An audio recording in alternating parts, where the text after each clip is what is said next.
Next thing to look at, just kind of going from one piece to the other. I'm not going to talk about pumps yet, because I usually like to look at systems working from the front on out, and the front end would be the pump.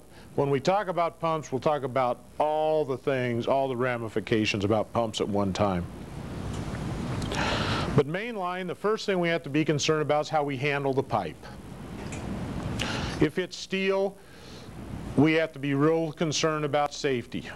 It can be very heavy, and you know that stuff rolls real free.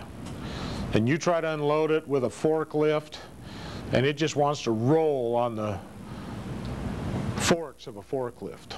It doesn't like to just sit there and be in position where you want it to be. It's going to go where it wants to go. So you have to really be careful when you're working with it. It usually comes in very long joints, 40 or 48 foot pieces. You have to be ultra cautious as you're picking and turning that pipe, because it's a long ways out from the center to the end of that pipe as you're backing up and turning with whatever device you're unloading the pipe with.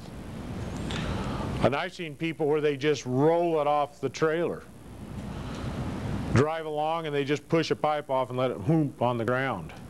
Well, you know, with steel, instead of staying round, when it drops and hits, it'll elongate or ovate. It becomes an ellipse instead of a round pipe, because it crushes it partially, especially the bigger and heavier pipe. So you have to be really careful not to drop the stuff. It's not going to break it, it just partially collapses it. No longer stays round. The minute it becomes semi-oval, it won't carry as much water. It's going to be a bugger to weld together, or if it's couplered together with gaskets, it isn't going to go together. You know, it just won't fit into each other then. So you have to beware and not just abuse the handling of that pipe. If we have PVC, we drop PVC, there's a good chance it's going to shatter. It'll crack. You get little hairline fractures in it when you drop it off the truck. Even in the small diameters, you get a piece of 1-inch pipe and you're holding in your hand and just go and throw it over on the sidewalk from 3 or 4 feet above ground, you can crack it. You don't just throw the stuff around. You have to treat it with somewhat kid gloves, because there's a real good chance you're going to crack it. Aluminum pipe, the other type we'll talk about, for mainline, obviously it is very fragile as well, and you throw it around, you're going to dent the liver out of it or buckle it. So you have to be careful when you're handling the pipe. It's not something just because it's big and heavy doesn't mean you can throw it around. It has to be dealt with pretty kid gloves. Next is bedding. And this comes trenching and bedding. It should be together. Throw trenching in there with that.